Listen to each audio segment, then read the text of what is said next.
রিকশাওয়ালার ছেলেকেও পুলিশ গ্রেফতার করেছে। আল কোরআনের বাংলাদেশ মানে হচ্ছে রিকশাওয়ালার ছেলের যে বিচার হবে, এমপির ছেলেরও সেই বিচার হওয়া লাগবে। এমপির ছেলেকে তোমরা টাকা দিয়ে আর ক্ষমতা দিয়ে ছেড়ে দিবা, আর রিকশাওয়ালার ছেলেকে তোমরা 100তে 100 আইন দেখিয়ে জেলখানায় রাখবা। এটা আল্লাহর কোরআনের রাজনীতি হতে পারে না। এবার আমি আসিফ হুজুর নীলফামারীর এমপি, শুনে রাগ করলেন মনে হয়। Example, this is not the reality, বাস্তব কিন্তু নয়, বুঝাবার জন্য বলছি। আগে একটা আয়াত তেলাওয়াত করি। فمن يعمل مثقال ذرة خيرا يره ومن يعمل مثقال ذرة شرا يره.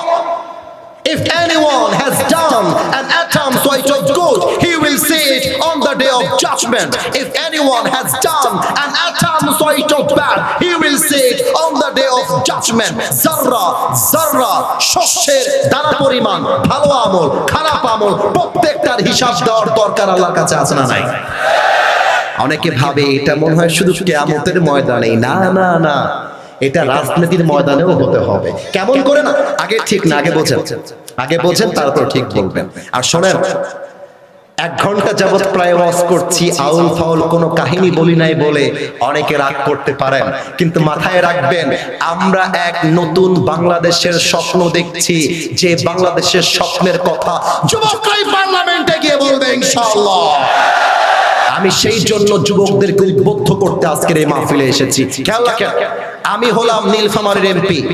আমাকে পার্লামেন্ট থেকে আমি বক্তব্যের মাধ্যমে বিল উত্থাপন করে প্রায় নীলফামারীর রাস্তার জন্য 50 কোটি টাকা বাজেট পাস করেছি। এবার আপনাদের উত্তর দেওয়ার পালা, কয় কোটি? 80 ভাগ সাউন্ড আসছে, 100 ভাগ আসে নাই। কত কোটি? আচ্ছা, আরো কিছু প্রশ্ন করি। আমাদের রাস্তায় কালভার্ট থাকে না? কথা বলেন, থাকে না? আমাদের কিছু ব্রিজ আছে না রাস্তাঘাটে? মনে করেন একটা ব্রিজ ভেঙে গেছে, ওইটার দায়িত্ব আমি পেলাম। এখন আমি যখন ব্রিজটা ঠিক করব পার্লামেন্ট থেকে আসা ওই বিলের টাকা দিয়ে বা বাজেটের টাকা দিয়ে, ওই ব্রিজ ঠিক করতে আমার সিমেন্ট কিনতে কয় টাকা গেছে, বালু কিনতে কয় টাকা গেছে, মিস্ত্রির বিল কি, লেবারের বিল কি, ট্রাকের বিল কি, রিকশার বিল কি, ভাড়ার বিল কি, আমার ভ্যানের বিল কি, কোথায় কয় টাকা কেমন ভাবে খরচ হয়েছে, প্রত্যেকটা টাকা রাষ্ট্রের কাছে জনগণের কাছে পাই টু পাই বুঝায় দেওয়া, এটার নামই আল্লাহর কোরআনের রাজনীতি। এমপি সাহেব 50 কোটি পায়, তার চামচা খায় একাই 10 কোটি টাকা। এমপি সাহেব 50 কোটি পায়, এমপি একাই মেরে দেয় 20 কোটি টাকা। আপনি আল কোরআন দিয়ে পার্লামেন্ট চালান, এমপি কোটি টাকা তো দূরের কথা, 1 টাকা মেরে খাওয়ার সাহস খুঁজে পাবে না। এবার বেশিরভাগ যুবক বসে আছে, সিঙ্গেলদের বউ নাই, আছে না যুবক ভাইরা? বলো বলো, পার্লামেন্টে আইন কি আছে? 18 বছরের আগে কোনো মেয়ে বিয়ে করতে পারবে না, আছে না? খালি বিয়ে করবা 16 বছরের মেয়েকে, দেখবা তারপরের দিন তোমার নামে মামলা হয়ে গেছে। এখন আমি জানি আমার কথা একটু অশ্লীল লাগবে, আমি জানি আমার কথা একটু বাজে লাগবে, but this is my question to the people of Nilphamari. সবাইকে আমি সোজা ভাষায় প্রশ্ন করব, জবাব যদি আসলেই বাস্তবে হয় আমাকে ঠিক বলে জবাব দিবেন, আর আমি যদি ভুল হই আমাকে বেঠিক বলে জবাব দিবেন। আমার প্রশ্ন পার্লামেন্টের কাছে, আমার প্রশ্ন জজ কোর্টের কাছে, আমার প্রশ্ন রাষ্ট্রের কাছে। 18 বছরের আগে কোন মেয়ে যদি হালাল ভাবে বিয়ে না করতে পারে, তাহলে 16 বছরের মেয়ে টিকটকে জামা খুলে নাচতে পারে কেমন? 18 বছর আগে কোন মেয়ে যদি বিয়ে করতে না পারে, ওই মেয়েটা রংপুরের পার্কে গিয়ে বয়ফ্রেন্ড নিয়ে প্রেম করতে পারে কেমন করে? That is my question. ও 18 বছর আগে টিকটক করলে কোনো আইন নাই, 18 বছরের আগে বয়ফ্রেন্ড নিয়ে হোটেলে রাত কাটালে কোনো আইন নাই। আইন হবে শুধু বিয়ে করলে। আমি বলতে চাই বাংলাদেশ চলছে আল কোরআন দিয়ে নয়,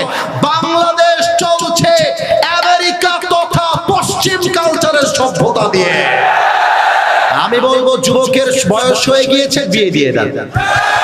আপনার মেয়ে বালেগা হয়ে গিয়েছে, বিয়ে দিয়ে দেন। এখন অনেক বাবা বলবে হুজুর কিভাবে বিয়ে দিব, হুজুর কাছে তো টাকা নাই। ও মাথায় রাখবা, যে মেয়ের বাবারা টাকা ছাড়া মেয়েকে বিয়ে দিতে চায় না, ওই রকম বাবার কপালে বুইরা টাকলা জামাই ছাড়া ভালো জামাই জোটে না। আর মেয়েদের কথা কি বলবো, অনেক মেয়ে দেখবা বোরকা পরে এমন ভাবে, माशाअल्लाह यार ये लड़की तो अभी के अभी जन्नत से भाग के दुनिया में आई है माशाअल्लाह। কিন্তু আমি যখন দেখি টিকটকে মেয়েরা বোরকা পরে নাচে, আমি যখন দেখি পার্কে গিয়ে মেয়েরা বোরকা পরে বাদাম খায় আর প্রেম করে বেড়ায়, আমি আসিফ হুজুরের বলতে মনে চায় উপরে ফিটফাট ভেতরে পুরোটাই সদরঘাট। দাড়ি টুপি রাখলে যেমন হুজুর হওয়া যায় না, বোরকা পরলে তেমন দিনদার মেয়ে হওয়া যায় না। এবার তোমরা আমার দিকে তাকায় বলো, আমার মুখে যে আমি এই লম্বা লম্বা দাড়ি রেখেছি, হ্যাঁ নীলফামারীর যুবকেরা আমাকে দেখতে কি আনস্মার্ট লাগতেছে? জোরে বলো, আনস্মার্ট লাগতেছে? তাই তো আমাকে খ্যাত লাগতেছে? কোন অ্যাঙ্গেলে আমাকে অযোগ্য মনে হচ্ছে? অনেক মেয়ে আছে আমরা যখন নবীকে ভালোবেসে, কোরআনকে ভালোবেসে লম্বা লম্বা দাড়ি রেখে দেই, অনেক মেয়ে আছে বাংলাদেশে, তোমরা একমত হবা, দাড়ি দেখলেই ওদের গায়ের মধ্যে জ্বালা পড়া শুরু হয়ে যায়। অনেক মেয়ে আছে দিনদার ভালো ছেলে পছন্দ হয় না, গাঞ্জাখোর দেখলে ঠিকই ওই মেয়েদের পছন্দ হয়ে যায়। আমি বলবো আজকের মাহফিলে যেই মেয়েদের দাড়িওয়ালা পছন্দ না, এদের জন্য বিটিএস এর হিজড়া ছাড়া সেকেন্ড কোন অপশন আমাদের কাছে না। আরে যেই মেয়ে দাড়ির জন্য আমাকে বিয়ে করতে চায় না, সে তো আমার বাড়ির বউ হওয়ার যোগ্যতাই রাখে না। আর যে আমাকে দাড়ির জন্য বিয়ে করতে চায়, সেই তো আমার বাড়ির বউ হওয়ার যোগ্যতা রাখে। আর অনেক মেয়েরা এসেছেন, I salute all the women in this program, I respect them, I really salute them from my heart। সবাইকে আমি সম্মান জানিয়ে বলবো, বোন পুরুষের মন নিয়ে খেলা বন্ধ করে দেন। মাথায় রাখবা, আজকাল অনেক মেয়ের কাছে পুরুষের মন নিয়ে খেলা ব্যবসার মতো হয়ে গেছে।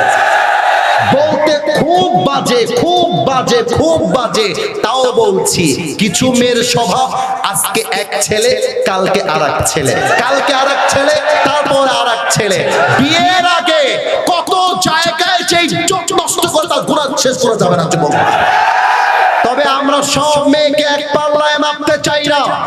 আমরা বলতে চাই যে মেয়েরা আসলেই দিনদার হবে, তার জন্য আল্লাহ তাআলা আলীর মতো দিনদার যুবককে রেডি করে দিবে। আপনি 4 ঘাটে পানি খেয়ে আসলে আপনার স্বামী 10 ঘাটে পানি খেয়ে আসবে। আর যুবক তোমরা ঠিক ঠিক বেশি বইলো না, তোমরাও খুব বেশি সুবিধার না।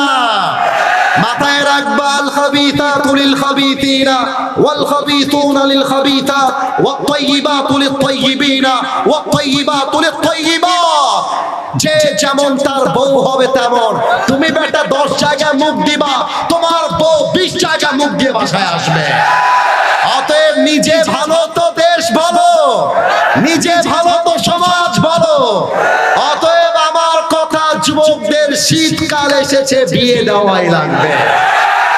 আমি আমার ওয়াজে বলেছিলাম, শীতকালে যার বউ নাই তার বাড়িতে কিছুই নাই। আরে শীতকালে কম্বল দিয়ে শীত দূর হবে না, ল্যাপ দিয়ে দূর হবে না। যুবকদের শীত দূর করতে যুবকদের ঘরে ঘরে বইয়ের দরকার। এবারে সংগ্রাম বিয়ের সংগ্রাম, এবারে সংগ্রাম চরিত্র রক্ষার সংগ্রাম, এবারে সংগ্রাম গার্লফ্রেন্ডকে বাদ দিয়ে বউ ধরার সংগ্রাম। তোমরা সবাই মিলে আমার সাথে হাত তোলো, সবাই, এভরিবডি রেজ ইওর 2 হ্যান্ডস। সবাই মিলে একটা কাশি দেন। বাপ রে বাপ, গায়ের জোর কত বাকি রে বাবা। আমি সবাই হাতটা আমার দিকে তাকান, হাতটা এভাবে রাখেন, straight forward, just like my hands, এভাবে স্ট্রেট ফরওয়ার্ড। আমি 1 থেকে 3 গুনছি, চাতক পাখির মতো তাকিয়ে থাকবেন। আমরা নতুন একটা স্লোগান দিয়ে দোয়ার দিকে যাব। এটার জন্য আমার অনুমতির দরকার আছে। আপনারা কি অনুমতি দিবেন? না, আমার অনুমতি আছে। স্লোগানটা শিখাই দেই।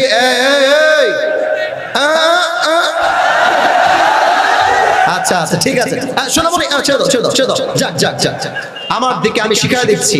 হাতটা নামা সবাই। আমার তাকবীরটা খেয়াল করেন। নতুন স্লোগান দেওয়া শেষ, দোয়া হয়ে যাবে। নারে তাকবীর, আপনারা বলবেন আল্লাহু আকবার। আমি বলবো দিল্লি না ঢাকা, আপনারা বলবেন ঢাকা ঢাকা। আমি বলবো গোলামি না আজাদি, আপনারা বলবেন আজাদি আজাদি। আমি বলবো আপোষ না সংগ্রাম, আপনারা বলবেন সংগ্রাম সংগ্রাম। আমি বলবো ক্ষমতা না জনতা, আপনারা বলবেন জনতা জনতা। আমি বলবো ইনকিলাব ইনকিলাব, আপনারা বলবেন জিন্দাবাদ জিন্দাবাদ। আমি বলবো জিন্দাবাদ জিন্দাবাদ, আপনারা বলবেন ইনকিলাব ইনকিলাব। আমি বলবো আমার ভাই কবরে, আপনারা বলবেন খুনি কেন বাহিরে। আমি বলবো খুনি কেন বাহিরে, আপনারা বলবেন আমার ভাই। আমি বলবো নারে তাকবীর। আওয়াজ দিয়ে আপনারা সবাই বলবেন আল্লাহু আকবার। তবে আমি 3 সেকেন্ড সময় দিলাম, কারণ এই স্লোগানটা এমন এক স্লোগান, পুরো দেশের মানুষ এই স্লোগানটা শোনার জন্য পাগল হয়ে থাকে। অতএব আপনারা যখন সাউন্ড দিয়ে আমাকে স্লোগান দিবেন, আওয়াজে যেন প্রমাণ হয় আমার সামনে কোনো বিড়ালের বাচ্চা নয়, সব সিংহ পুরুষগুলো আমার সামনে বসে আছে। আমি 1 থেকে 3 গুনছি, এর মাঝে সবাই গলাটা ঠিক করে নেবেন। 1, হ্যাঁ কাশি দেন সবাই। 2, 3, নারে তাকবীর।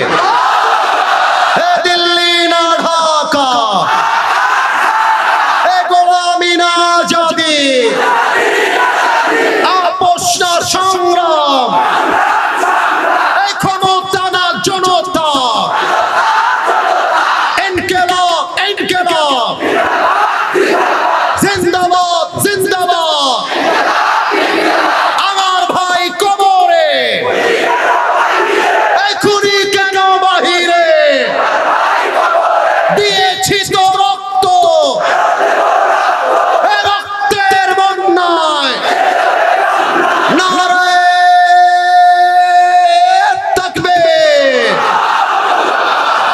মাশাআল্লাহ, আল্লাহ এই স্লোগানকে কবুল করো, পড়ে না আমিন। আপনারা সবাই যারা যেখানে যেভাবে বসে আছেন, you just have to sit down like that. Keep it continue. সবাই দুরূদ শরীফ পাঠ করেন। আল্লাহুম্মা সাল্লি আলা মুহাম্মদ। এই বামে ছেলে, এই তোর জীবনে তুই বই পাবি না। আসসালামু আলাইকুম ওয়া রাহমাতুল্লাহি ওয়া বারাকাতুহু। আমরা কেউ চেঁচামেচি না করি। আমি সবাইকে আমার আরবি খুতবা শুরু করার আগে একটা কথা স্মরণ করিয়ে দিতে চাই আমার প্রিয় নীলফামারীর ভাইদেরকে। আমাদের মাহফিল লক্ষ মানুষ নয়, কোটি মানুষ সোশ্যাল মিডিয়াতে দেখে, এটা আপনারা বিশেষ করে যুবক ভাইয়েরা জানেন। এটা আমাদের নীলফামারী শহরের মাহফিল। নীলফামারী শহরে আমি আসি নাই, ভিন্ন জায়গায় এসেছি। আজকে ফার্স্ট টাইম আপনাদের টিটিসির পাশে আমি আসার মতো আল্লাহ আমাকে তৌফিক দিয়েছেন। আগামীকাল পুরো বাংলাদেশ এই মাহফিলটা দেখবে। আপনাদের পরিবেশ শেষ পর্যন্ত এতটা সুন্দর হবে যেন আগামীকাল পুরো দেশের মানুষ বলতে পারে, জানতে পারে যে নীলফামারীর সন্তানরা কোনো অভদ্র জেলার সন্তান নয়, সবেরা ভদ্র জেলার সন্তান। এবং আপনারা জানেন আজহারী সাহেব প্রায় 5 থেকে 6 বছর আগে নীলফামারীতে তিনি এসেছিলেন। সেই মাহফিলটা আমিও দেখেছি। বিশৃঙ্খলার জন্য নীলফামারীর বদনাম হয়েছিল, এটা আমি নিজের চোখে দেখেছি। সে বদনামটা আজকে আমরা মুছে দিয়ে প্রমাণ করতে চাই যে আমরা কোনো বিশৃঙ্খল জাতি নয়, আমরা কোনো উশৃঙ্খল জাতি নয়। আমাদের নীলফামারীর সন্তান সবাই কোরআন প্রেমিক সন্তানগুলো বসে আছে। এই জন্য কোন টু পরিমাণ শব্দ যেন আমার কানে, আমি আবদার রাখলাম যেন আমার কানে না আসে। আর সাউন্ড সিস্টেমে যিনি আছেন, এটা যুবকদের সাউন্ড হবে না, ক্লিয়ার করতে হবে। সাউন্ডটা ঝ্যানঝ্যান করছে, ক্লিয়ার করেন, ক্লিয়ার করেন। বেস মোটা, নতুন নতুন, অন্য কেউ নাই, অন্য কেউ নাই, আমি যেন clear pi. Sound is most important for me. এটা যুবকদের ব্যাপার, সেন্টিমেন্টের ব্যাপার, উল্টাপাল্টা হলে সমস্যা হয়ে যাবে। প্রায় 9-10টা বক্স আছে, প্রত্যেকটার সাউন্ড বেস মোটা, that should be very clear. Okay, একদম ক্লিয়ার থাকে। আমি সালাম দিয়েছিলাম, নীলফামারীবাসী আমার সালামের জবাবটা প্রথমে দিতে পারে নাই, that's why I repeat again. আমি আবারও সালাম দিচ্ছি, আশা রাখবো জবাব খুলে, দিল খুলে আমাকে সবাই সালামের জবাবটা দিবেন। আর মিডিয়ার ভাইদেরকে একটু চান্স দেন, ওরা আপনাদের ভিডিও মাহফিল পুরো দেশে ছড়িয়ে দিবে। মাত্র 2 জনকে চিনি আমি, বাদ বাকি সবাই নিজের টাকায় নিজের ভাড়ায় এসেছে, কেউ কাউকে ধমক দিয়ে না। আমি সালাম দিয়ে শুরু করতে চাই আমার আরবি খুতবা। নীলফামারীবাসী, আসসালামু আলাইকুম ওয়া রাহমাতুল্লাহি ওয়া বারাকাতুহু। إن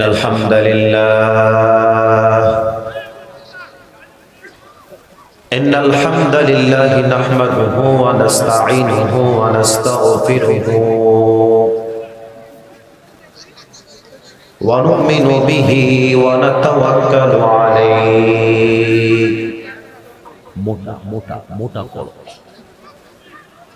ونعوذ بالله من شرور أنفسنا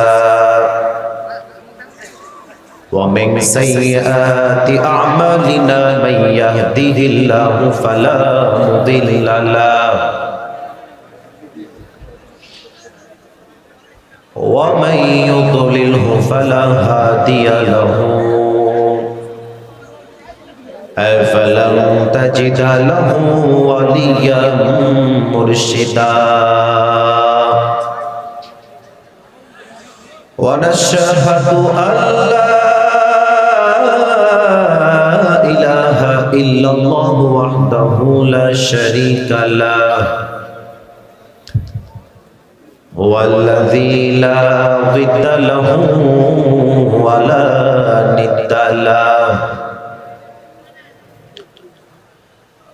لا مثل له ولا مثيل له ولا كفيل له لا شبه له ولا شبيه له ولا ولد له ولا والد له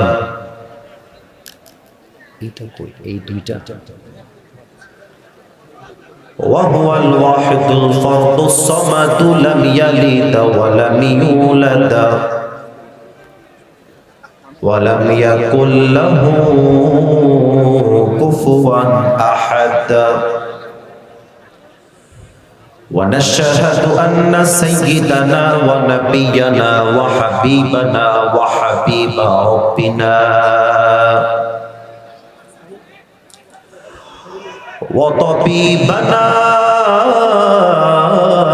وطبيب أرواحنا محمدا عبد الله ورسوله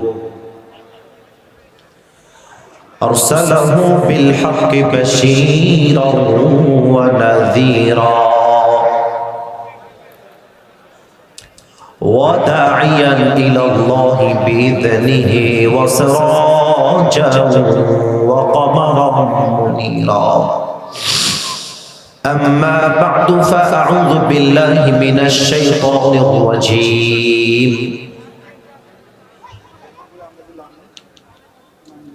بسم الله الرحمن الرحيم ونزلنا عليك الكتاب تبيانا لكل شيء وهدى ورحمة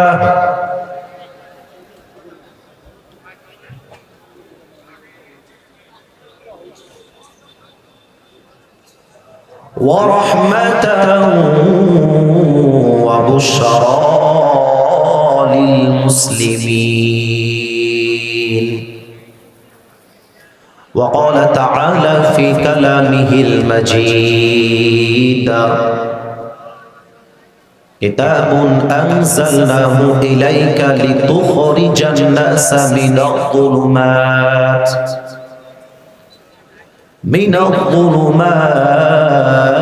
إلى النور. وقال تعالى في كلامه المجيد: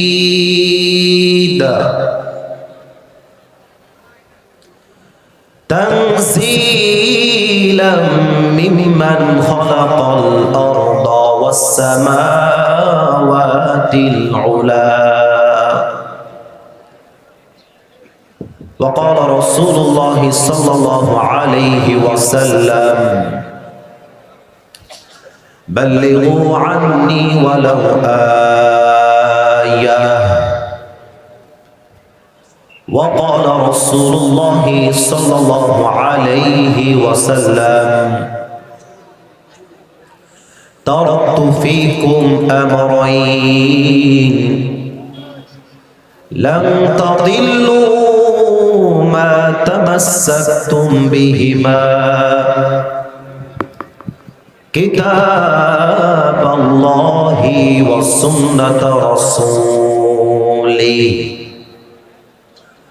أو كما قال عليه الصلاة والسلام: إن الله وملائكته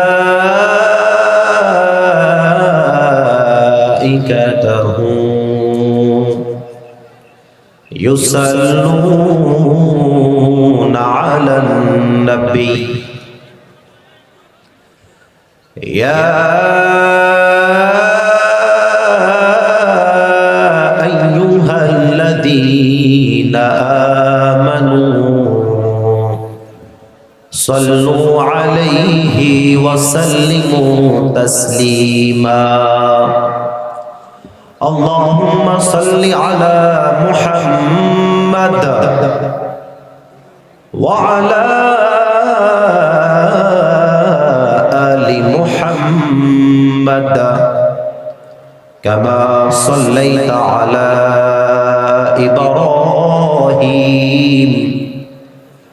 وعلى آل إبراهيم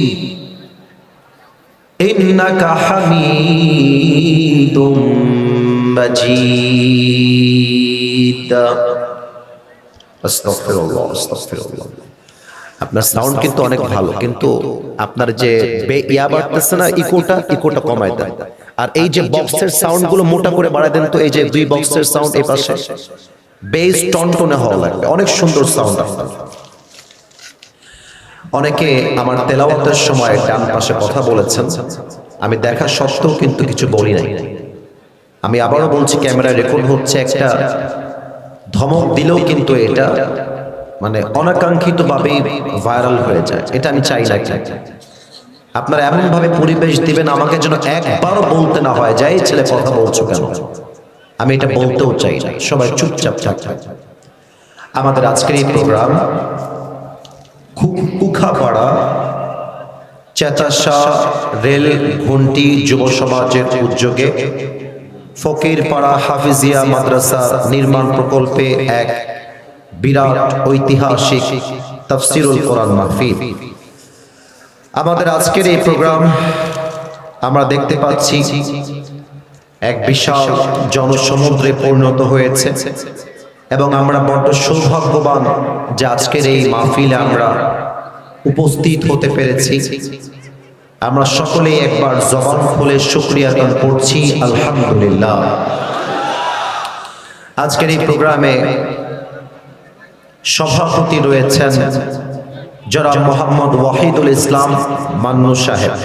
উনি কি এসেছেন? ডান পাশে আছেন, মাশাআল্লাহ স্যার এখানে বসে আছেন। সহ সভাপতি রয়েছেন জনাব মোহাম্মদ রাসেল হোসেন, উনি এসেছেন। উপস্থিত আছে? আচ্ছা, প্রধান অতিথি আছেন আলহাজ জাফর ইকবাল সিদ্দিকী, সাবেক সংসদ সদস্য নীলফামারী 1, উনি এসেছিলেন? আসেন। প্রধান মেহমান রয়েছেন মোহাম্মদ মাসুদ রানা, উদ্বোধক রয়েছেন মুহাদ্দিস মোহাম্মদ মুস্তাকিম বিল্লাহ, খতিব ফকিরপাড়া জামে মসজিদ নীলফামারী, এবং সম্মানিত অতিথি রয়েছেন আলহাজ HM সাইফুল্লাহ রুবেল, আরও আছেন জনাব মোহাম্মদ সাজ্জাউল আলম শাওন, এবং আমরা দেখতে পাচ্ছি এখানে অনেক নাম রয়েছে, আরও নাম আছে যেমন অ্যাডভোকেট আল ফারুক আব্দুল লতিফ, আরও রয়েছেন মাওলানা আব্দুল সালাম বিন আলী, আরও আছেন আরিফুল ইসলাম আরিফ, এবং সর্বশেষ পৃষ্ঠপোষকতায় রয়েছেন জনাব মোহাম্মদ সেলিম রেজা বাবু ও জনাব নুরুজ্জামান আহমেদ। এবং আসলে আমরা সব নামই পড়ার চেষ্টা করেছি, আমরা এক বাক্যে এখন দোয়া করে দিব। একজন ছেলে আমাকে হোয়াটসঅ্যাপে যোগাযোগ করে ডেটটা অনেক আগে কনফার্ম করেছেন, এখানে আছে মনে হয়, কে ভাইজান, কি নাম যেন ভাইয়ের? মাহবুব আলম ভাইজান, আমাকে তিনি দাওয়াত দিয়েছেন এবং ওনার সঙ্গে সকলেই সহযোগিতার হাত বাড়িয়ে সকলে মিলেই কাজ করেছেন। তো আমি দোয়া করে দেই মাহবুব আলম ভাই সহ যারাই রয়েছেন, যুবক ভাইয়েরা দিনরাত পরিশ্রম করে এত বিশাল একটা মাহফিল তার আয়োজন করেছে। আমি দোয়া করি আল্লাহ তাআলা আজ আমাদের সবাইকে যেমন এই কোরআনের বাগানে একসাথে বসার তৌফিক দিয়েছেন, আল্লাহ আমাদের সবাইকে যেন আজকের মতো মৃত্যুর পরেও জান্নাতুল ফেরদাউসে একসাথে বসার তৌফিক দান করে। পড়েন সবাই আমিন। নীলফামারীবাসী, আপনাদের আওয়াজ, আমি বলেছিলাম যে আমি কথা বলার সময় কথা বলা যাবে না, কিন্তু আমি যদি কোনো কথা জিজ্ঞেস করি আপনাদেরকে, ওই সময় যখন রেসপন্স করবেন তথা রিপ্লাই দিবেন আমাকে, এই কথার জোর এতটা হাই ভোল্টেজ হবে যেন কথার সাউন্ডে প্রমাণ হয় যে আমার সামনে কোনো কাপুরুষের সন্তান নয়, সব বীর পুরুষের সন্তানগুলো বসে আছে। আর আপনারা তো আমাকে চেনেন যে আমি আপনাদের কত ভালোবাসি, আর আপনারা এটাও জানেন যে যুবকরা আমাকে অনেক বেশি ভালোবাসে, তাই না? তো আমি যুবকদেরকে বলবো, যুবক ভাইরা, তোমরা আজকে নীলফামারীর সন্তান যে কতটা বুকের পাটা শক্ত, ওদের কলিজা যে কত বড়, তোমরা আমাকে তোমাদের জবাবের মাধ্যমে এটা প্রমাণ করে দিবা। দেখা যাক আপনাদের জবাবটা আসে কিনা। নীলফামারীবাসী কেমন আছেন আপনারা সবাই? আলহামদুলিল্লাহ, আমিও ভালো আছি, এবং আমার মনে হয় আজকের মাহফিলে 5 থেকে 7 ভাগ এসেছে মুরব্বী ভাইয়েরা, আব্বা জানেরা, আঙ্কেলেরা, আর 95 ভাগ এসেছে আমার কলিজার টুকরা যুবক ভাইয়েরা। পুরো মাহফিল যুবক আর যুবক দিয়ে ভরা। আজকে নীলফামারীবাসীর এই জনস্রোত প্রমাণ করছে আগামীর বাংলাদেশ হবে ইসলামের বাংলাদেশ। এই জনস্রোত প্রমাণ করছে আগামীর বাংলাদেশ কোরআনের বাংলাদেশ। আল্লাহ তুমি এই জনস্রোতকে কবুল করে নাও। পড়েন সবাই আমিন।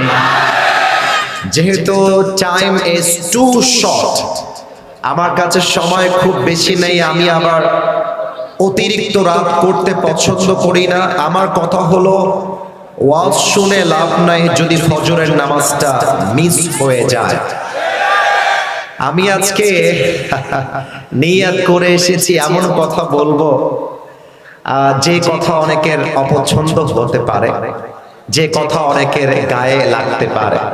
তবে আমি আগে ডিক্লেয়ার দিয়ে দিচ্ছি ভাইজান, আমি আসিফ হুজুর হকের কথা বলবো, কারোর সঙ্গে কোনো আপোষ করতে আমি পারবো না।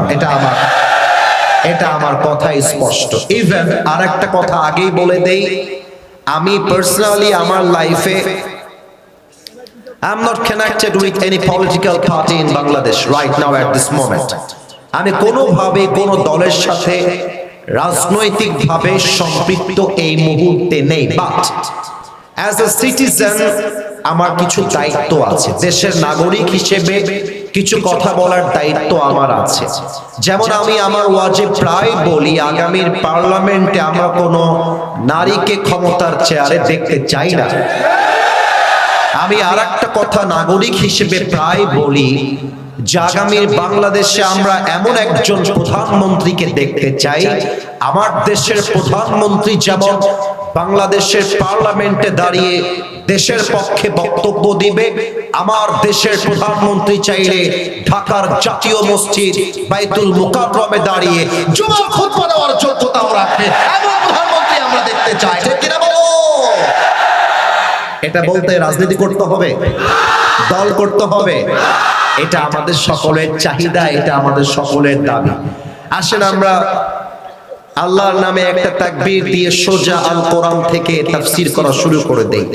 একটু কাশি দেন। আমি আসতে দিলাম, আপনারাও আসতে দিলেন, তাহলে হইল মিয়া? আচ্ছা আরেকবার আমি জোরে দিচ্ছি, দেখা যাক তাকবীরের আওয়াজ ভেসে আসে কিনা আপনাদের কণ্ঠ দিয়ে। আমি একটু সময় দিচ্ছি, রিল্যাক্স হয়ে যান, আওয়াজ যেন কমে না যায়। লিল্লাহি তাকবীর, নারে তাকবীর। আমি আসলে ঠান্ডা মাথায় কথা বলতে চাই, এই জন্য এই না আবার কে হাসছে ওদিকে? বাচ্চা হারালেও আমি আছি, আমি বলে দিব, এসে দিয়ে যাবে কেউ, কিন্তু কথা বলা যাবে না। বাচ্চার নাম কি বলেন? রাফিক নাম? রাফিক, কবরস্থান মোর বাড়ি, বাবুটা হারিয়ে গিয়েছে, বিশাল গ্যাঞ্জাম, আপনাদের ওই রাস্তা পুরো ব্লক দেখলাম, মানুষ আর মানুষ। আমি বলবো বাবু তুমি যেখানে আছো, রাফিক নাম, তুমি স্টেজের কাছে চলে আসো বাবু, আমরা তোমাকে তোমার মায়ের কাছে বাবার কাছে পৌঁছায় দিব ইনশাআল্লাহ। আমি আবারও বলছি, রাফিক নামে একজন বাবু বাচ্চা হারিয়ে গিয়েছে। যদি কোনো হৃদয়বান ব্যক্তি পেয়ে থাকেন আশেপাশে, মেহেরবানি করে আমাদের কাছে পৌঁছে দিবেন। আর একবার আমি সবাইকে আবদার রাখছি, আমি 1 থেকে 3 গুনবো, আল্লাহ কসম করে বলছি, আমি কোনো অহেতুক কথাবার্তা বলার জন্য আজকের এই মাহফিলে আসি নাই। আমি কনস্ট্রাকটিভলি প্রত্যেকটা কথাকে রেফারেন্স ভিত্তিক আমি রিপ্রেজেন্ট করতে চাই নীলফামারীর মাহফিলে। So I need the space, I need that environment over here. আমার ওই পরিবেশ লাগবে। আমি 1 থেকে 3 বলছি, এই 1 থেকে 3 গুণার মাঝেই যেন পরিবেশটা পিন পতন নীরব হয়ে যায়। আর কেউ যদি কথা বলে আমাকে একটু দেখাই দিবেন যে হুজুর এই যুবকটা কথা বলতেছে। 1 2 আস্তাগফিরুল্লাহ আস্তাগফিরুল্লাহ 3 নীলফামারীবাসী। আমি কোরআন থেকে আজকে তাফসীর করবার জন্য একটি আয়াত তেলাওয়াত করেছি, সূরাতুন নাহলের 89 নাম্বার আয়াত। আপনাদের উত্তর দেওয়ার পালা। সূরাতুন নাহলের কত নাম্বার আয়াত? ও ভাইজান পুরো বাংলাদেশ শুনবে, এত আস্তে বললে মানবো না। কত নাম্বার আয়াত বলেন? আউযু বিল্লাহি মিনাশ শাইতানির রাজীম। ওয়া নাযালনা আলাইকাল কিতাবা তিবয়ানান লিকুল্লি শাইইন ওয়া হুদান ওয়া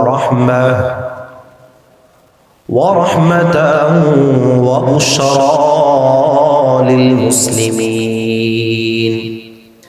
Allah says in this ayah, I have sent this Quran which is explaining everything in this world.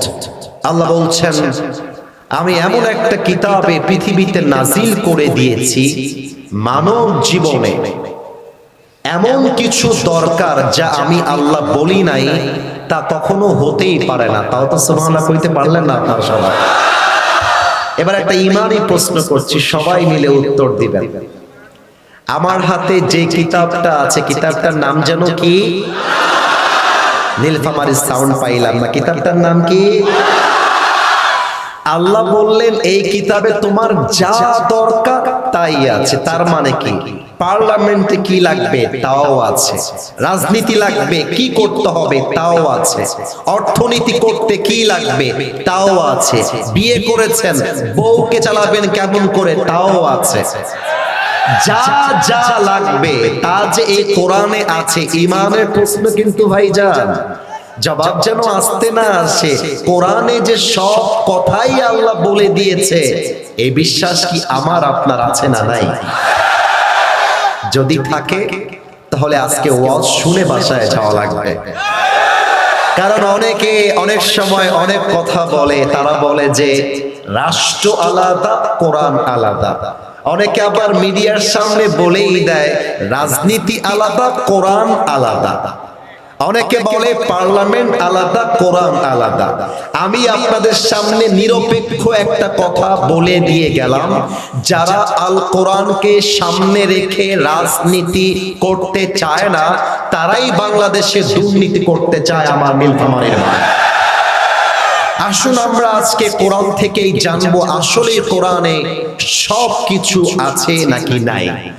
আচ্ছা, আমি যদি আজকে প্রশ্ন করি মাহফিলের শুরুতেই, যে রাগ করবেন না কিন্তু আমি ভালোবেসে প্রশ্ন করছি, উত্তর দেওয়া লাগবে না, আমি প্রশ্ন করব আবার আমি সামনে এগিয়ে যাব। আমি যদি বলি আজকে ফজরের নামাজের পরে কয়জন ব্যক্তি আছেন যারা আল্লাহর এই কোরআনটা তেলাওয়াত করেছেন, দেখবেন হাত খুব বেশি একটা উঠবে না। আচ্ছা, হাত যদি জাস্ট টু সেভ ধরে নিলাম যে 20 জন লোক হাত তুলেছে যে হুজুর ফজরের নামাজের পরে আজকে আমি কোরআনটা তেলাওয়াত করেছি, মাশাআল্লাহ 20 জন লোক পাওয়া গেল, কথার কথা। আমি যদি সেকেন্ড প্রশ্ন ছুড়ে দেই, মাশাআল্লাহ আপনারা কোরআন তেলাওয়াত করেছেন, আচ্ছা আপনাদের মাঝে কয়জন তেলাওয়াত করার সময় অর্থটা বুঝে বুঝে পড়েছেন, তারা হাত তোলেন, দেখবেন হাতটা আরো কমে যাবে। আমি যদি বলি অর্থ করেছেন 5 জন, আমল করেছেন কয়জন, দেখবেন হাতটা আরো কমে যাবে। আমি যদি বলি আমল করেছেন 3 জন, কিন্তু রাষ্ট্র চলবে আল কোরআন দিয়ে, আইন চলবে কোরআন দিয়ে, পুরো দেশ চলবে কোরআন দিয়ে, এটার জন্য রাস্তায় নেমেছেন কয়জন, দাওয়াত দিয়েছেন কয়জন, দেখবেন হারিকেন দিয়েও আর লোক খুঁজে পাওয়া যাবে না।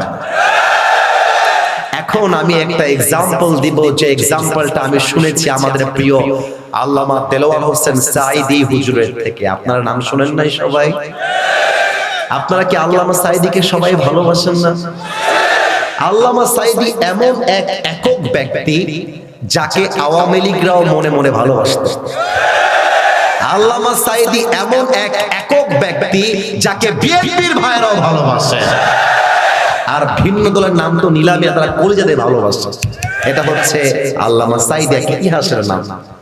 আমি সেই দিন ইউটিউবে মাঝে মাঝে আমি বিভিন্ন আলোচকের ওয়াজ শুনি, whenever I get free times in my life। আসলে ব্যস্ততা অনেক বেশি মাহফিলের জন্য, মন চায় সারা জীবন লেখালেখি করি, প্র্যাকটিস করি, কিছু শিখি নতুন কিছু, কিন্তু টাইমে কোলায় ওঠে না। তো সেই দিন বাসায় বসে বসে আল্লামা সাঈদীর একটা ওয়াজ শুনছিলাম, যে ওয়াজটা ছিল বগুড়া জেলায়। এত সুন্দর তাফসীর, আহা কলিজাটা আমার ঠান্ডা হয়ে গেল। উনি একটা কথা বললেন সেই দিন তার মাহফিলে, যে যদি আপনার বাড়িতে সকাল 10টার সময়, এই তোমরা যারা কোনায় দাঁড়িয়ে আছো, this is my warning for you, don't ever shout again। আর একটা সাউন্ড যেন আমি আর না পাই। এতগুলো মানুষ চাতক পাখির মতো বসে আছে, doesn't make any sense। এটা বিবেক থাকা দরকার তো মানুষের। এটা তাকবীর দেন, নারে তাকবীর। সকাল 10টার সময় আপনার বাড়িতে একটা চিঠি এসেছে জজ কোর্ট থেকে, ওয়াস্ত করতে মন চাচ্ছে, আপনাদের শুনতে মন চাচ্ছে তো? তাহলে একটু উত্তর দেন, জজ কোর্ট থেকে, কই কোর্ট থেকে? অথবা ডিসি অফিস থেকে একটা চিঠি এসেছে। চিঠি যেহেতু আমার কাছে নাই, এই জন্য আমি কাগজটাই তুলে ধরলাম, এটাই হলো সেই চিঠি। তো চিঠিটা পাওয়ার পরে আপনি দেখতে পেলেন যে চিঠির পুরো ভাষাটাই হচ্ছে ইংরেজি ভাষা। এখন আপনি যেহেতু বাঙালি, আপনি ইংরেজি ভাষাটা বোঝেন না। এখন এই চিঠিতে আল্লাহ কি বললেন, অর্থাৎ ডিসি অফিসে কি লেখা হলো, কি কথা লেখা হলো, আপনি জানেন না ইংরেজি ভাষায় যেহেতু লেখা আছে। এটা জানার জন্য আপনার ভেতরে আগ্রহ তৈরি হবে নাকি হবে না? আপনি দৌড়াবেন সেই ব্যক্তির কাছে যে ইংরেজি ভাষার অর্থ বোঝে। যতক্ষণ পর্যন্ত আপনি অর্থ না বুঝবেন, আপনার ঘুম হারাম হয়ে যাবে। কিরে বাবা, এই চিঠি কি আমাকে গ্রেফতার করবার চিঠি, নাকি আমার কোনো দুর্নীতি অভিযোগের চিঠি? যতক্ষণ অর্থ না জানবেন, আপনার ঘুম আসবে না। আল্লামা সাঈদী বললেন, সামান্য একটা জজ কোর্টের চিঠি সামান্য একটা ডিসি অফিসের চিঠি, এটা পাওয়ার পরে তোমার ঘুমটা হারাম হয়ে গেল যতক্ষণ তুমি অর্থটা না জানতে পারলা। কিন্তু অবাক করা বিষয় হলো, এত বড় জমিনটার মালিক, অত বড় আকাশটার মালিক, তোমার মালিক, আমার মালিক একটা চিঠি দিলেন, ওই চিঠির নাম হলো আল কোরআন। বয়স তোমার 25 হয়ে গেল, বয়স তোমার 30 হয়ে গেল, বয়স তোমার 50 হয়ে গেল, পুরো কোরআনটার অর্থ জানবা তো দূরের কথা, এখনো পর্যন্ত তুমি সূরা ফাতিহার অর্থটাও জানতে পারলা না। বড্ড গভীর কথা, বড্ড গভীর কথা। অনেক বাবারা আমাকে মাঝে মাঝে, অনেক বাবারা ফোন দেয়, বলে হুজুর দোয়া করবেন, আমার ছেলে ইংলিশ মিডিয়ামে পড়ে। অনেকে ফোন দেয়, হুজুর আমার ছেলে অক্সফোর্ডে চান্স পেয়েছে। অনেকে আমাকে মাঝে মাঝে ফোন দিয়ে বলে, হুজুর আমার ছেলে খুব ভালো ছাত্র, একদম কনফিডেন্টলি ইংরেজি বলতে পারে, অনেক অনেক প্রশংসা করে ছেলেকে নিয়ে। আমি বলি, আব্বাজান অক্সফোর্ডে চান্স পেয়েছে, I mean that is really amazingly appreciated, খুব ভালো। কিন্তু আপনার ছেলে কি 4টা সূরা মুখস্থ বলতে পারবে? আপনার ছেলে কি আপনি মারা গেলে জানাজার নামাজ পড়াইতে পারবে? সঙ্গে সঙ্গে দেখি আব্বার মুখটা কালো হয়ে যায়। আমি বলবো, আব্বা যান, আপনার ছেলে চাই ক্যামব্রিজে যাক কিংবা অক্সফোর্ডে যাক, আপনার ছেলে যদি সূরা ফাতিহা পড়তে না পারে, আপনার মতো ব্যর্থ বাবা আর কেউ হতে পারে না। আসুন তাহলে আমরা সে কোরআনের সঙ্গে আজকে আলাপ আলোচনা করি, গল্প করি, প্রশ্ন করি। মনোযোগ আছে সবার? না, আওয়াজটা পেলাম না গো, আছে সবার? আচ্ছা, কোরআন, তুমি এখন আছো এই পৃথিবীতে, তুমি এই পৃথিবীতে আসার পূর্বে তুমি কোথায় ছিলে আমাকে একটু বলে দাও তো। এর জবাবটা এই কোরআনে আছে না নাই? 30 নম্বর পারা, সূরাতুল বুরুজ, 21 and 22 number verse, 21 এবং 22 নম্বর আয়াত। বাল হুয়া কুরআনুম মাজিদুন ফি লাওহিম Mahfuz, rather it's the glorious Quran preserved in tabled. আল্লাহ বলছেন, এই কিতাবটাকে আমি দুনিয়াতে পাঠাবার পূর্বে লৌহে মাহফুজে সংরক্ষিত ফলকে লিখিত আকারে রেখে দিয়েছিলাম। তাও তো সুবহানাল্লাহ কইতে পারলেন না। ও আচ্ছা আচ্ছা, তার মানে তুমি লৌহে মাহফুজে ছিলে। আচ্ছা কোরআন, এবার তুমি লৌহে মাহফুজ থেকে তোমাকে পৃথিবীতে কে পাঠিয়েছে? তানজিলাম মিম্মান খালাকাল আরদা ওয়াস সামাওয়াতিল উলা। This Quran has been sent down by him who has created the heavens and earth. এই কোরআনটা নাজিল করেছেন তিনি, যিনি এই পুরো আকাশ এবং জমিনের মালিক, আমার মালিক, আপনার রব, আমার রব, সবার রব। বলেন সবাই, সেই রব কে? আল্লাহ আমার রব। লজ্জা পাইলেন কেন? গান না সবাই মিলে, আল্লাহ আমার রব। দমে দমে তনু মনে তারি অনুভব, তোমার দুনিয়াতে আমি যেদিকে তাকাই, অথই নেয়ামতে ডুবে আছি সবাই। পাখ পাখালির কণ্ঠে শুনি তাসবিহ কলো রব, তাসবিহ কলো রব, আল্লাহ আমার রব।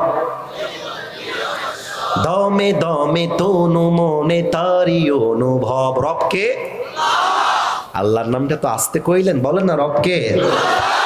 ও আচ্ছা, I got the second answer, পেয়ে গেছি উত্তর। তোমাকে আমার রব নাজিল করেছে। ও আচ্ছা, তুমি যখন নাজিলটা হয়েছিলে, তুমি কার উপরে নাজিল হয়েছিলে? ওয়া আমিনু বিমা নুজিলা আলা Muhammad, believe in whatever Allah subhanahu wa ta'ala has sent to his last messenger Muhammad sallallahu alayhi wa sallam. ঈমান আনো সেই বাণীর উপরে যেই বাণী তোমার রব প্যারা হাবিব মুহাম্মদুর রাসূলুল্লাহ সাল্লাল্লাহু আলাইহি ওয়াসাল্লামের উপরে নাজিল করেছেন মহা সত্য বাণী হিসেবে। তাও তো সুবহানাল্লাহ কইতে পারলেন না আপনারা। ও আচ্ছা, তুমি আমার নবীর উপরে নাজিল হয়েছো, ওয়াহ ওয়াহ মাশাআল্লাহ, কি বাত হ্যায়। এবার তুমি আমারে বলো কোরআন, তুমি যখন দুনিয়াতে আসলা তুমি কোন মাসে এসেছিলে, তার জবাবটা আছে না? আরে यार बात तो करो मुझसे, আছে না নাই? শাহরু রমাদান আল্লাযী উনজিলা ফীহিল কুরআন, এই কোরআনটাকে আমি আল্লাহ তাআলা নাজিল করেছি পবিত্র রমজান মাসে। সুবহানাল্লাহ পড়বেন না? ওহো, রমজান মাসে এসেছো। আচ্ছা, তুমি যখন দুনিয়াতে আসলা, কথা কে বলে? ভাইজান আমি কিন্তু মজা করছি না, কথা বলবেন না কেউ। আচ্ছা, তুমি যখন কোরআন পৃথিবীতে আসলা, বুঝলাম রমজান মাস ছিল, কিন্তু তখন কি দিন ছিল না রাত ছিল? ইন্না আনজালনাহু ফি লাইলাতিল কদর ওয়া মা আদরাকা মা লাইলাতুল কদর। আমি আল্লাহ রাব্বুল আলামিন এই কোরআনটাকে নাজিল করেছি এক মহা বরকতপূর্ণ রাতে, যেই রাতটার নাম হলো লাইলাতুল কদর। কোন সুবহানাল্লাহ। I have sent this Quran on a very blessed night, এক মহা পবিত্র রজনীতে নাজিল করেছি। সে রজনী হচ্ছে লাইলাতুল কদর, তথা এমন একটা রাত, লাইলাতুল কদরি খায়রুম মিন আলফি শাহর, হাজার মাস ইবাদত করলে যে সওয়াব হবে, এই এক রাত ইবাদত করলে তার চাইতে অধিক সওয়াব আল্লাহ আপনার আমলনামায় লিখে দিবে। ও মাশাআল্লাহ, লাইলাতুল কদরে এসেছো। এখন আমি যদি কাউরে দাঁড় করাই দেই এই মাহফিল থেকে, এই ছেলে তুমি আমার মাহফিলে কেন এসেছো, দেখবেন যে বেশিরভাগ যুবক একটা উত্তর দিবে যে হুজুর আপনাকে সারা জীবন ফেসবুকে দেখেছি, টিকটকে দেখেছি, ইউটিউবে দেখেছি, আজকে সরাসরি আপনার ওয়াজ শুনতে এই মাহফিলে এসেছি। That is my mission, that is my attention, that is my intention. এটাই হচ্ছে আমার উদ্দেশ্য। আপনারা যে উত্তরটা দিবেন, আমি যে গ্যাস করে বললাম, আমি কি ভুল বললাম না ঠিক বললাম? আপনাদের নীলফামারী শহর হয়ে আমি আসলাম। একটা সিক্রেট বলে দেই, আমি কিন্তু আজকে ছিলাম সৈয়দপুরে, আপনাদের পাশেরই জেলা, যেখানে আপনাদের এয়ারপোর্ট রয়েছে। তো উপজেলা, এখান থেকে তো বেশি দূর না, মনে হয় 30 মিনিট বা 45 মিনিট হবে, তাই না ভাইজান? সৈয়দপুর। তা আপনারা এই যে নীলফামারী শহরে আমি আসলাম, দেখলাম অনেক অনেক ব্যাংক আছে, ডাচ বাংলা আছে, ইসলামী ব্যাংক আছে। মনে করেন এই কালকে কি বার? সোমবার। সকালবেলা আপনি ব্যাংকে গিয়েছেন, আমি একটু মাইক থেকে পেছনে গেলাম। ব্যাংকে গিয়ে আপনি ব্যাংকের অফিসারের সামনে চেয়ারে বসেছেন। অফিসার বলছে, sir how can I help you, আমি আপনাকে কেমনে সহযোগিতা করতে পারি স্যার বলেন, আপনি কেন এসেছেন? আপনি যদি বলেন স্যার আমি যে কেন এসেছি আমি জানি না, স্যার বলবে একে বের করো এখান থেকে, গেট আউট ফ্রম হিয়ার, বের হও, তুমি কেন এসেছো তুমি জানো না। তার মানে মানুষ যেখানেই যায়, প্রত্যেকটা যাওয়ার পেছনে, আসার পেছনে, প্রত্যেকটা জিনিসের পেছনে একটা উদ্দেশ্য আছে না নাই? আচ্ছা কোরআন, তুমি যে পৃথিবীতে এসেছো,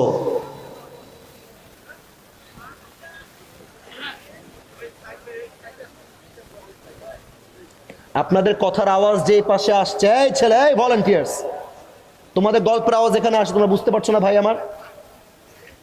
তোমরা ভলান্টিয়ার্স কথা বললে আমি যাব কোথায়? আশ্চর্য কথা। তাকবীর দেন, নারায়ে তাকবীর। শয়তান ঢুকে গেছে আমি বুঝতে পারলাম। আর কেউ ডান বাম করবেন না। আর একটা কথা, আমার চোখে কিন্তু আহামরি কেউ পড়ে নাই যে উঠে গেছে। কেউ যদি উঠেও যায়, লুঙ্গিটা টান দিয়ে ধরে বসায় দেওয়া লাগবে। আচ্ছা কোরআন, তুমি কেন এসেছো, তোমার উদ্দেশ্য কি, আমাকে একটু শোনাও তো। কোরআন তার জবাব দিচ্ছে 13 নম্বর পারা, সূরাত ইব্রাহিম, কিতাবুন আনজালনাহু ইলাইকা লিতুখরিজান নাসা মিনাল যুলুমাতি ইলান নূর। I have sent this Quran to lead the mankind out of darkness into the light. আমি কোরআনটা কেন নাজিল করেছি তোমরা কি জানো? আমি কোরআনটা দিয়েছি এই জন্য যাতে করে আমার নবী জাহান্নামী মানুষগুলোকে জান্নাতি মানুষ বানাতে পারে। তাও তো সুবহানাল্লাহ কইতে পারলেন না। আচ্ছা, আমি যদি নেমে যাই স্টেজ থেকে, পকেট চেক করি, পকেট কারো বের হবে আইফোন, কারো বের হবে রিয়েলমি, এক একজনের ফোনের মডেল হচ্ছে এক এক রকম। আচ্ছা, আমি যেটা বললাম ভুল হলো না ঠিক হলো? আমি যদি কাউরে বলি, এই ভাই তোমার ফোনটা আইফোন কেন, তুমি অন্য ফোন নাও নাই কেন? বেশিরভাগ আইফোন ইউজার বলবে হুজুর আইফোনটা খুব ইজিলি ইউজ করা যায়, স্মুথ কাজ করে খুব স্মুথলি, তাই আমি আইফোনটাকে অ্যাকসেপ্ট করেছি। ও আচ্ছা আচ্ছা, এটাই তোমার লাভ। আচ্ছা আসিফ হুজুর আপনার চোখ তো আছে দেখা যায়, চশমা পরলেন কেন, লাভ কি? আমি বলবো ভাইজান এই চশমাটা খুলে ফেললে আবজা আবজা দেখি, পড়ে ফেললে ক্লিয়ার দেখি।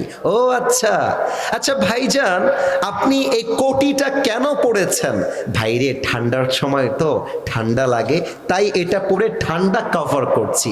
এই প্রিয় বোন তুমি হিজাব আর নেকাব পরেছো কেন, লাভ কি? বলে হুজুর আমার তো পর্দার বিধান ফরজ, আমি এটা দিয়ে আমার বিধানটা পালন করছি, এটা লাভ হলো এটা আমার বডিকে কভার করে ঢেকে রাখে। আচ্ছা, তার মানে মানুষ যা করে প্রত্যেকটা কাজের পেছনে একটা লাভের ধান্দা আছে না নাই? ও কোরআন, আমি যদি তোমারে পার্লামেন্টে নিয়ে যাই, আমি যদি তোমারে ব্যাংকে নিয়ে যাই, আচ্ছা আমি যদি তোমাকে আমার জীবনে আদর্শ হিসেবে মেনে নেই, আমার লাভ কি? আমারে কি লাভ পাবো? فمن تبع هداي فلا خوف عليهم ولا هم يحزنون। কোরআন বলছে তুমি যদি আমারে মানতে পারো আমি তোমারে গ্যারান্টি দিলাম তোমার জীবনে এবং রাষ্ট্রে দুশ্চিন্তা বলতে কোনো কথাই আর বাকি থাকবে না, শান্তিপূর্ণ হবে আমার এই বাংলাদেশ। আমি আগেই বলেছিলাম কয়েকটা কথা বলবো যে কথাগুলো দুই একজনের হজম হতে সমস্যা হতে পারে। আমি এখন যে কথাগুলো বলবো যদি কেউ কোণার থেকে হলেও উঠে যায় বুঝে নিবেন তার গায়ের মধ্যে জ্বালা পোড়া শুরু হয়ে গেছে। একটু খেয়াল রাখবেন, কौन उठ के बाहर जाता है जरा ख्याल करना जरूरी है मेरे दोस्त। আচ্ছা, কোনো মুরব্বী যদি যায় যেতে দিবেন, আর যুবক গেলে যেন লুঙ্গিটা বাকি না থাকে। আমি কি কথাগুলো বলতে পারি? পারমিশন কি সবার আছে? না, পারমিশন পাই নাই। আর একবার পারমিশন কি আছে? পারমিশন পেলেও বলবো, না পেলেও বলবো, কিন্তু জোর চেক করে বোঝা যাচ্ছে প্রত্যেকটা মানুষ বসে আছে আল কোরআনের পক্ষের মানুষ। আচ্ছা কোরআন তুমি আমারে বলো, আমি যদি তোমাকে পার্লামেন্টে নিয়ে যাই তুমি আমাকে এমন কি আইন বলে দিবে যে আইন দিয়ে আমি আমার শহীদ ওসমান হাদি ভাইয়ের খুনের বিচার করতে পারবো? কোরআন তুমি আমাকে এমন কিছু আইন বলে দাও যে আইনের মাধ্যমে চাঁদাবাজি বন্ধ হয়ে যাবে। কোরআন তুমি আমাকে এমন কিছু আইন বলে দাও যে আইনের জন্য স্বজন প্রীতির বিচার বন্ধ হয়ে যাবে। ও কোরআন তুমি আমারে এমন কিছু আইন বলে দাও যার দ্বারা টেন্ডারবাজি বন্ধ হয়ে যাবে। কি কোরআনে কথাগুলো নাই? না আমি বলবো না, কোরআন বলবে, সময় দিতে হবে আমাকে, দেওয়া যাবে? ইন্নাল্লাহা ইয়া'মুরুকুম আন তু'আদ্দুল আমানাতি ইলা আহলিহা ওয়া ইযা হাকামতুম বাইনান নাসি আন তাহকুমু বিল আদল। Give people back what they deserve in their lives. And whenever you judge between people, you have to judge with justice. যে যার যোগ্য তাকে তা ফিরিয়ে দাও। তার মানে কি? সরকারি চাকরি আজকাল পেতে গেলে যোগ্যতার চাইতে টাকা লাগে বেশি। আজকাল সরকারি চাকরি পাইতে গেলে যোগ্যতার চাইতে মামা খালু থাকা লাগে বেশি। আপনারা এত আস্তে ঠিক বললেন কেন? জোরে বলেন। তাহলে যে যার যোগ্য তাকে তা দিয়ে দাও। 2 নাম্বার, যখন তোমরা বিচার করবা, স্বজন প্রীতির বিচার নয়, ইনসাফ ভিত্তিক বিচার করবা। কেমন করে? একটা এক্সাম্পল সরাসরি বুঝাই দেই। টুপিওয়ালা ভাইজান, আপনি দাঁড়ান তো একটু, এই যে লালের পেছনে। হ্যাঁ, রাইট রাইট, আপনি দাঁড়ান, ভয় নাই ভয় নাই। আচ্ছা, আপনি দাঁড়ান। আপনার নাম কি প্রিয় ভাই? ওখানে কে ওঠে ওইটা? তোর জীবনও বিয়ে হবে না রে, তোর বউ পালায় যাবে রে। খবরদার। একজন ছেলে ও যুবক ছেলে উঠে যাচ্ছিল, তাকবীর দেন, নারায়ে তাকবীর। আর একবার নামটা জোরে করে বলেন। নাসির উদ্দিন ভাই, এক নীলফামারীবাসী, লুক অ্যাট মাই ফেস, আমাকে একটু দেখেন। এবার আমাকে উত্তর দেন, আমার নাসির ভাই যে দাঁড়িয়েছে তাকে দেখা যায়? না, এত আসতে বললে ওয়াজ হবে না। দেখা যায়? নাসির ভাই হচ্ছে উদাহরণস্বরূপ এই এলাকার একজন পাতি নেতা। পাতি নেতা মানে বোঝেন? টাকা কম, দাপট বেশি, ক্ষমতা কম, চিল্লায় বেশি। এটা হচ্ছে পাতি নেতার চরিত্র। তো নাসিরের, আমি যে বলেছি পার্লামেন্ট চলবে, এবং আমি তো এই কথা বলতে গিয়ে বাধাও পেয়েছি। আমি আমার মাহফিলে বলেছিলাম, আগামীর পার্লামেন্ট চলবে ব্রিটিশ আইন দিয়ে নয়, আগামীর পার্লামেন্ট চলবে মানুষের বানানো আইন দিয়ে নয়, আগামীর পার্লামেন্ট চলবে আল্লাহর কোরআনের সংবিধান দিয়ে। তো এই কথা পাতি নেতার পছন্দ হয় নাই। আমি যখন গাড়িতে উঠব, আমাকে একটু খেয়াল না করলে আপনার অভিনয় ধরতে পারবেন না। আমার দিকে তাকান সবাই। আমার সামনে এসে পাতি নেতা দাঁড়ায় গেছে। কি হুজুর? লাইন ক্রস করছেন কেন হুজুর? আপনাকে মাহফিলে নিয়ে আসলাম, আপনি হুজুর মানুষ, আপনি ওয়াজ করবেন কবরের আর কিয়ামতের হাসরের ময়দানে কি হবে ওই ওয়াজ করবেন। আপনি পার্লামেন্টে গেছেন কেন হুজুর? কারণ পাতি নেতা বুঝে গেছে পার্লামেন্টে কোরআন গেলে তো আমার চাঁদাবাজিটা বন্ধ হয়ে যাবে। গায়ে আগুন লেগে গেছে। আমি বলছি, কি রে নাসির, আমি বড় হয়েছি রাজশাহীতে। রাজশাহীর ভাষা কেমন জানেন? কি বে, তোর বাড়ি কতিবে? মামুর বেটা। ইউটিউবে সার্চ করবেন, রাজশাহীর ভাষা এরকমই হয়। তা আমি বলছি, নাসির তুই দাঁড়া ওখানে, তোকে আমি দেখে নেব। আমি গাড়ি থেকে নেমে সোজা নাসিরের নাক বরাবর দিয়েছি একটা ঘুষি। নাসিরও খেপে গেছে। আমি এলাকার নেতা, উকিলের মোড়ের নেতা হলাম আমি। আজকে হুজুরের একদিন কি আমার 10 দিন। এবার আমাকে এসে সেও একটা নাকে ঘুষি দিয়েছে, আমার নাক লাল হয়ে গেছে। এবার আমি ড্রাইভার সাহেবকে বলছি, ড্রাইভার সাহেব, আমার গাড়ির পেছনে রামদা আছে, বের করেন। রামদা নাই নাই না, এই মজা করে বলছি। রামদাটা বের করেন ড্রাইভার সাহেব। ড্রাইভার বলছে, হুজুর খালি থামেন, আমি এখনই বের করছি। রামদা নিয়ে এসে আমার হাতে দিয়েছে। আমার মেজাজ হারিয়ে গিয়েছে। রামদা নিয়ে সোজা একটা নাসিরের ডান পায়ে আমি কোপ দিয়েছি, এক কোপ। আমি কিন্তু মজার জন্য বলি না, আমি বোঝাবো আল্লাহর কোরআনের আইন পাশ হলে কি হবে, এটা বোঝাবো আমি। একটা কোপে ওর ডান পা কেটে গেছে। এখন ডান পা যে কেটে গেছে, কমিটির সব লোক দৌড় দিয়ে গেছে। আরে হুজুর আসছেন ওয়াজ করতে, ডান পা কাটলেন কেন? ধর হুজুরকে। ধরে আমাকে দিয়েছে পুলিশ দিয়ে জেলখানায়। 10 থেকে 20 দিন পরে আমার জেলা আদালতে বিচার হবে। আমি আদালতের কাঠগড়ায় দাঁড়িয়ে গিয়েছি একজন আসামি হিসেবে। এবার জজ কোর্টের যিনি বিচারক আছেন তিনি বলছেন, হুজুর আপনি তো কাজটা ঠিক করেন নাই, আপনি তার ডান পা কাটলেন কেন? এবার আপনার বিচার করা হয়েছে, আপনাকে আমরা 5 বছরের জেল দিলাম আর 3 লাখ টাকা জরিমানা দিলাম। বলেন সবাই, 5 বছরের জেল আর কয় লাখ টাকা? এটাই নীলফামারীর সাউন্ড। আর একবার, 5 বছরের জেল, কয় লাখ টাকা? এখন এই যে পা কাটার পরিবর্তে আমার বিচারটা করা হলো, এটা কি ইনসাফ ভিত্তিক বিচার হলো কিনা বোঝার জন্য একটা দাড়িপাল্লা বাজার থেকে নিয়ে আসেন। দাড়িপাল্লার ডান দিকে দেন ডান পা যে কেটেছি ওই ডান পা, আর দাড়িপাল্লার বাম দিকে দেন 3 লাখ টাকা আর 5 বছরের জেল।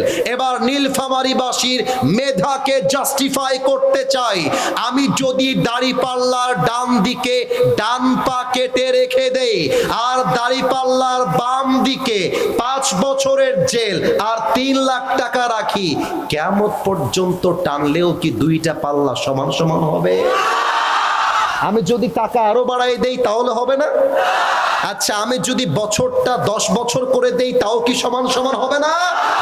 সমান সমান করতে হলে আল্লাহর কোরআন দিয়ে সংবিধান কায়েম করতে হবে। وكتبنا عليهم فيها أن النفس بالنفس والعين بالعين والأنف بالأنف والأذن بالأذن والسن بالسن والجروح قصاص। আল্লাহ বলছেন কেউ তোমার চোখ তুললে তুমি তার চোখ তুলে ফেলবা।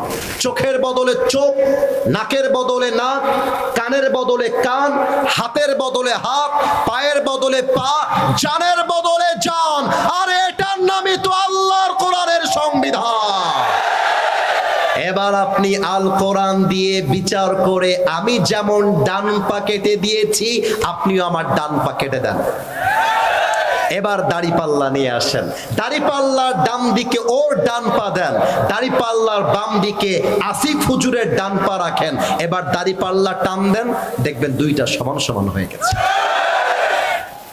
ওমান হাকামা বিহি আদালা, এ কোরআন দিয়ে যে বিচার করবে সেই তো আল্লাহর জমিনে ইনসাফ ভিত্তিক বিচার করতে পারবে, ঠিক কিনা বলে? তাহলে এই কোরআন দিয়ে বিচার করলে ওসমান হাদির খুনের বিচার কি হবে? ওকে যেমন গুলি করে মাথায় তারা পালিয়ে গিয়েছে, আগামীর পার্লামেন্ট আইন পাশ করে ওদেরকেও জাতীয় মসজিদ বাইতুল মুকাররমের সামনে দাঁড়িয়ে ওদের মাথায় গুলি করে হত্যার রায় পাশ করতে হবে। হাত তুলে বলো সবাই, ঠিক কিনা?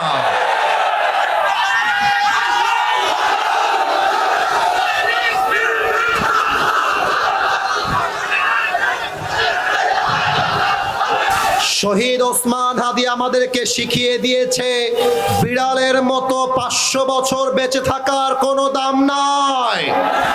আরে বাঁচতে হলে সিংহের মতো 1 ঘন্টা আমরা বাঁচতে চাই। বলো বীর আমি চির উন্নত মম শির, শির নেহারি আমারই নত শির ওই শিখর হিমাদ্রির। বলো বীর, বলো মহাবিশ্বের মহাকাশ ফাড়ি, চন্দ্র সূর্য গ্রহ তারা ছাড়ি, ভুলোক দুলোক গোলক ভেদিয়া খোদার আসন আরশ ছেদিয়া উঠিয়াছে চির বিস্ময় আমি বিশ্ববিধাত্রীর। বলো বীর আমি চির উন্নত শির, ঠিক কিনা বলে? অতএব 1 নাম্বার কথা, যে যার যোগ্য তাকে তা ফিরিয়ে দাও, আর বিচার যখন করবা ইনসাফের বিচার করবা। এবার এক্সাম্পল দিব ফ্রম মাই ওন স্টেজ, যেখানে আমি বসে আছি। আমাকে একটু বলেন, আমাকে কি আমার আব্বাজান বসে আছেন, আব্বাজানকে কি দেখা যায়? এবার একটা বাস্তবিক উদাহরণ দিচ্ছি, খেয়াল করেন। আমাদের যিনি বসে আছেন আমার রাইট সাইডে, উনি হচ্ছেন আমাদের নীলফামারীর 2 আসনের এমপি। কথার কথা আমি হলাম এমন একজন ছেলে যে রিকশাওয়ালার ছেলে, আর ওনার ছেলে এমপির ছেলে। কথা কি বোঝা যায়? তাহলে আমরা 2 জনের ছেলে পেলাম, এক এমপির ছেলে আর একজন কিওয়ালার ছেলে। কে রিকশাওয়ালার ছেলে বলতে মনে হয় লজ্জা পাচ্ছেন? আরে গৌরব নিয়ে বলবেন। কারণ কি? আমার বাবা রিকশা চালায় খায়, আমার বাপ তো আর দুর্নীতি করে খায় না, আমার বাপ তো চাঁদাবাজি করে খায় না, আমার বাপ তো সুদের টাকায় ঘুষের টাকা আমাকে চালায় না। I feel so proud of it, আমি গৌরব করি। তাহলে আরেকবার উত্তরটা জোরে দিবেন, একজন এমপি ওয়ালার ছেলে আর একজন কিওয়ালার ছেলে। আমি হলাম সেই রিকশাওয়ালার ছেলে। আমি একটা অন্যায় করে ফেলেছি, এমপির ছেলেও সেই অন্যায় করেছে। ড্রোন উঠছে, ওটাকে ওর কাজ করতে দাও। গ্রামের চাচাতো ভাইয়ের মতো কাজ করতে যেও না। আরে ড্রোন কেন, মিসাইল আসলে আমাদের চোখ ডান বাম হবে না যুবক ভাইরা আমার। এখন এমপির ছেলেকেও পুলিশ গ্রেফতার করেছে।